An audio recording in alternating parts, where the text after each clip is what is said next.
I keep seeing this question everywhere. Do men really like gentle and quiet women, or is that just a stereotype that keeps getting recycled?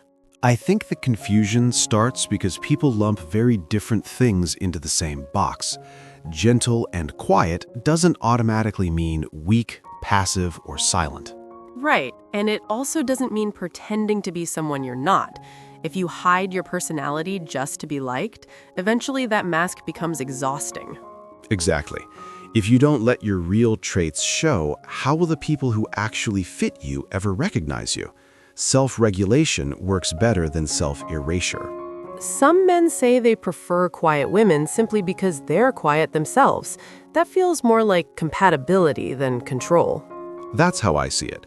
A quiet man often wants a peaceful home, not constant stimulation or conflict.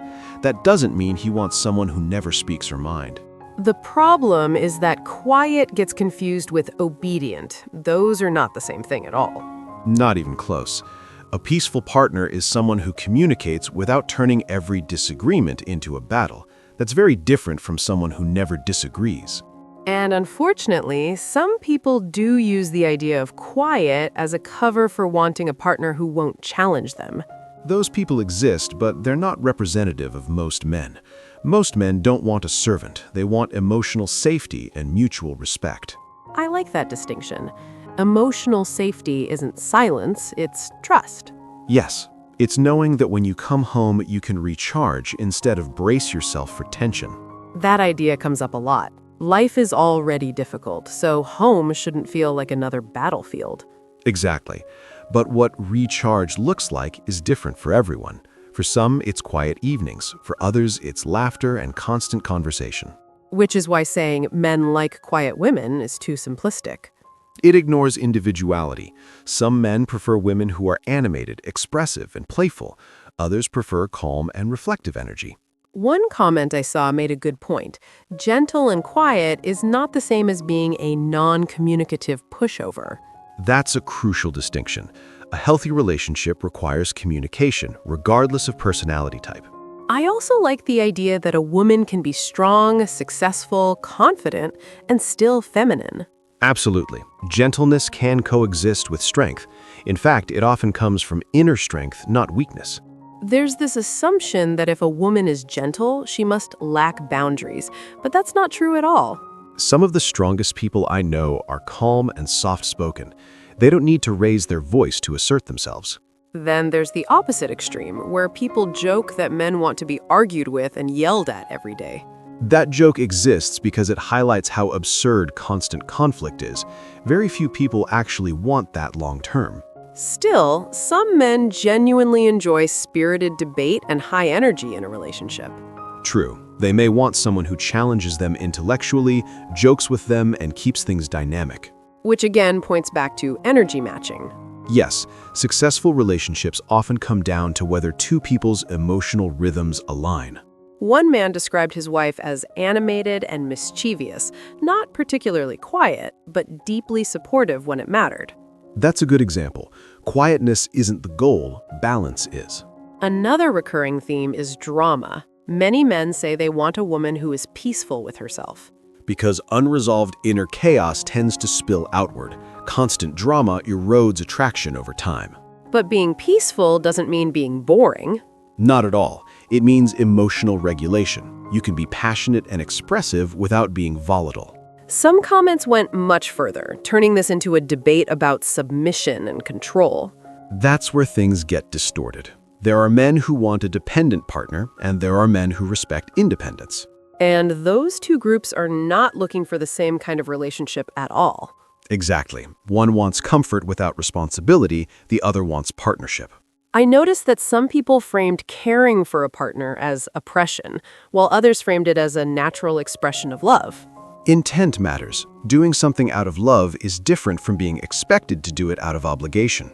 If it comes naturally to you to nurture someone you love, that doesn't automatically mean you're losing yourself. Right. The danger is when someone feels forced to shrink or silence themselves to be accepted. Which brings us back to authenticity. Quiet women should be quiet because that's who they are, not because they think men want it. And loud women should stay loud if that's their nature. The wrong partner will always ask you to change the core of yourself. I liked the comment from the woman who said, "Never change for anyone, be unapologetically yourself." That advice protects people from long-term resentment. Pretending only delays incompatibility. There was also that story about the grandmother who was stern and capable, not gentle at all, yet had a long, happy marriage. That story shows something important. What matters is mutual respect and shared life, not fitting a personality mold. She didn't nag, not because she was quiet, but because she was competent and self-directed. And her partner respected that. Peace came from trust, not submission. So maybe the real question isn't whether men like gentle and quiet women, But whether people like partners who are emotionally healthy, authentic, and compatible with them. that framing feels much more honest. And much less restrictive. It allows room for many kinds of women and many kinds of men to be desired. So the answer isn't a simple yes or no. It rarely is. Preferences exist, but authenticity always matters more than fitting an idea. That feels like a good place to pause. Agreed. You know what also stands out to me? How often people confuse preference with entitlement. Yes, saying "I'm attracted to calm energy" is very different from saying women should be quiet. Exactly. One is personal taste. The other is a rule imposed on half the population. And the second one usually comes from insecurity, not genuine desire. I've noticed that men who are comfortable with themselves don't need women to be smaller, quieter, or less expressive. Because they're not threatened by a partner who has a voice, opinions, or independence. That's why the phrase gentle and quiet can feel loaded. It depends entirely on who's using it and why. For some, it means emotionally calm and kind. For others, it means compliant. Same words, very different meanings. And women often sense which meaning is intended, even if it's not said directly. Yes, because patterns repeat. When someone praises quietness but reacts badly to disagreement, the truth becomes clear. Another thing I noticed is how often this topic ignores context. A woman might be quiet in public and expressive in private. That's a great point. Quiet doesn't mean empty. Many gentle people have rich inner worlds, And they're often very selective about where they spend their energy. which can actually be a sign of emotional maturity. Some people argue that quiet women are easier to be with, but I don't think that's accurate. Not necessarily. Any person who knows themselves and holds boundaries requires effort and respect. Exactly. Being calm doesn't mean tolerating disrespect. In fact, calm people often walk away faster because they don't thrive in chaos. That's interesting. Loud conflict can feel normal to some, but unbearable to others.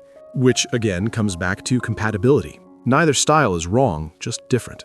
I also think society still romanticizes old roles without fully examining them. Yes, there's nostalgia for a past that wasn't equally comfortable for everyone. Some women were quiet not because they wanted to be, but because they weren't allowed to be anything else. And that history makes modern conversations tricky because people hear echoes of control even when none is intended. That's why it's important to separate choice from expectation. A woman choosing gentleness is very different from being told her value depends on it. I agree with that, as long as it's mutual and voluntary. Care should flow both ways, not become a one-sided duty. Exactly. Otherwise, it turns into resentment instead of love. There was also a strong reaction against the idea that women want to be treated like children.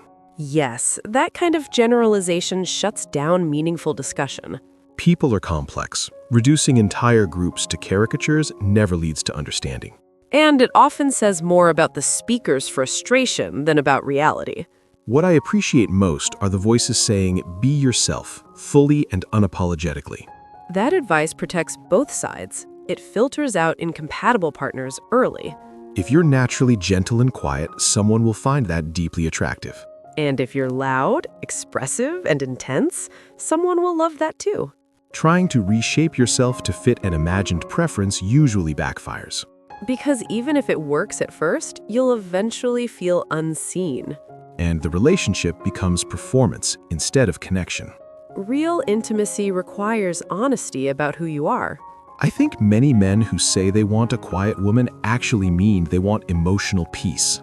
Yes, and emotional peace comes from communication, respect, and self-awareness, not silence. A quiet woman with unresolved anger can be far more draining than an expressive woman who knows how to regulate herself. That's an important distinction. Volume doesn't equal chaos. So maybe the real attraction isn't gentleness or quietness, but emotional intelligence. I'd say that's a big part of it. Someone who can read a room, express themselves clearly, and respect boundaries. That's appealing regardless of personality type. It also explains why people often end up with partners who match their energy. Because it feels natural, not forced. The happiest couples I know don't fit a stereotype, they fit each other. That's a great way to put it. So when women ask, do men like gentle and quiet girls? Maybe the better question is, Who will like me for who I actually am? yes, because that answer matters far more in the long run. And it saves a lot of heartache. In the end, authenticity is the real filter. And peace comes from being chosen as yourself, not as an idea. That feels like the real conclusion. I think so too.